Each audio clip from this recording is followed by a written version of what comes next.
Il naufragio del super yacht Bayesian ha raggiunto una nuova fase con il ritrovamento del corpo di Anna Lynch, la settima vittima.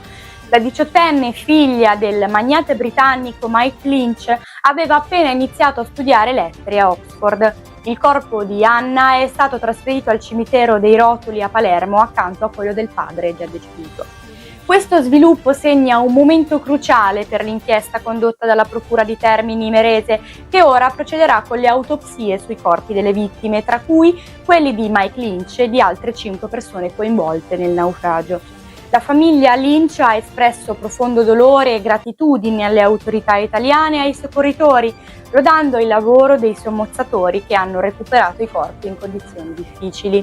L'indagine potrebbe portare a iscrizioni nel registro degli indagati per omicidio colposo plurimo e naufragio colposo una volta completati gli esami autoptici.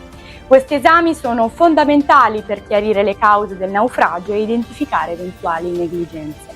Durante il naufragio del veliero di 56 metri che è stato travolto da una tempesta, l'equipaggio e i passeggeri hanno tentato disperatamente di salvarsi, ma per molti lo yacht è diventato una trappola mortale. Il cuoco Thomas Recaldo è stato il primo a essere ritrovato, seguito da altre 6 vittime scoperte in un'area opposta alle loro cabine, suggerendo un ultimo tentativo di fuga. Le operazioni di recupero del relitto continuano con i sommozzatori che ispezionano il fondale di 50 metri per raccogliere prove e il prelievo di 18.000 litri di carburante per evitare sversamenti.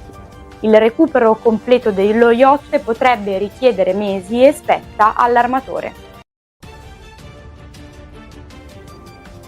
Durante la festa per il 650° anniversario della città di Solingen in Germania, un uomo armato di coltello ha attaccato i partecipanti, causando almeno 3 morti e 8 feriti, 5 dei quali in gravi condizioni.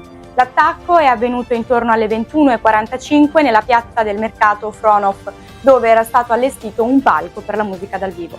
Le vittime confermate sono una donna e 2 uomini, tutti residenti della città. La polizia, che ha definito l'episodio un possibile attacco terroristico, è attivamente alla ricerca dell'aggressore, descritto come un uomo di aspetto arabo. Diverse unità di emergenza, comprese squadre speciali SEC, sono state mobilitate e la città è stata bloccata per consentire le operazioni di soccorso e sicurezza. L'evento è stato immediatamente interrotto e i partecipanti sono stati evacuati. Il sindaco di Solingen, Tim Kurzbach, ha espresso il suo profondo dolore sui social media, descrivendo lo shock della comunità e pregando per i feriti che stanno lottando per la vita.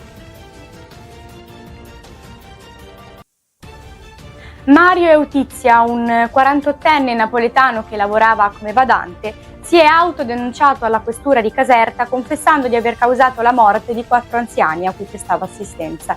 Eutizia ha dichiarato di aver somministrato ai pazienti una dose quadruplicata di farmaci antitumorali o antidolorifici rispetto a quella prescritta, creando un mix letale. Secondo le sue parole, lo scopo era quello di porre fine alle loro sofferenze e ha affermato che lo rifarebbe. L'uomo ha fornito le generalità di 2 delle vittime, un 88enne deceduto a dicembre 2023 a Casoria, in provincia di Napoli, e un 96enne morto a marzo 2024 a Vibonati, in provincia di Salerno. Gli altri 2 anziani, originali di Latina, non sono ancora stati identificati.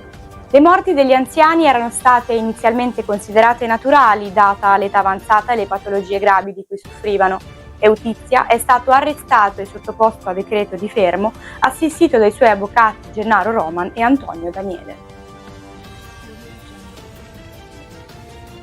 Sergio Ruocco, fidanzato della vittima Sharon Berzeni, è stato convocato per la 3ª volta dai carabinieri per un interrogatorio di 6 ore e un sopralluogo nella villa di Terno di Isola, dove viveva con Sharon. Anche se ufficialmente non è indagato, Ruocco è stato sottoposto a pressioni notevoli e ha avuto a che fare con i media durante il lungo interrogatorio e il prelievo di PC e cellulari per l'analisi forense. Il 37enne idraulico ha partecipato al sopralluogo e ha spiegato che sono stati prelevati i suoi dispositivi, ma non quelli di Sharon, poiché lei non possedeva un computer. Nonostante il suo status di persona non indagata, la lunga durata della permanenza in caserma ha sollevato preoccupazioni sulla sua posizione emotiva e sull'intensità delle indagini. Durante la giornata anche il padre di Sharon e l'avvocato della famiglia della vittima sono comparsi in caserma. La famiglia Verzeni ha espresso gratitudine agli inquirenti e ha sottolineato il loro impegno a trovare l'autore del delitto.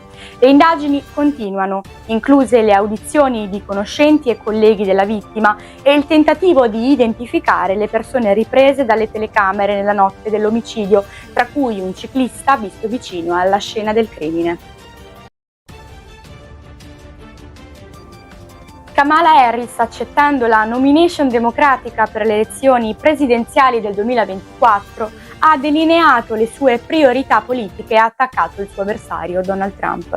Ha promesso di lavorare per un cessate il fuoco a Gaza, garantendo al contempo la sicurezza di Israele e sostenendo le aspirazioni di autodeterminazione dei palestinesi. Harris ha sottolineato il suo impegno per l'Ucraina, assicurando che, se eletta presidente, gli Stati Uniti continueranno a sostenere Kiev e a collaborare con la NATO e i partner europei. Harris ha criticato aspramente Trump, accusandolo di alleanze con dittatori e di voler riportare il paese indietro nel tempo con il suo progetto 2025.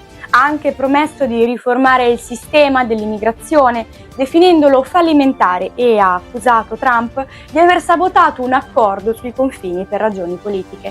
Donald Trump ha risposto alle critiche minimizzando le proposte di Harris e accusandola di non aver fatto nulla durante il suo mandato come vicepresidente. Inoltre ha sostenuto di aver maggior successo nei sondaggi, specialmente tra elettori ispanici, afroamericane e donne, contestando l'idea che Harris stia già guadagnando terreno.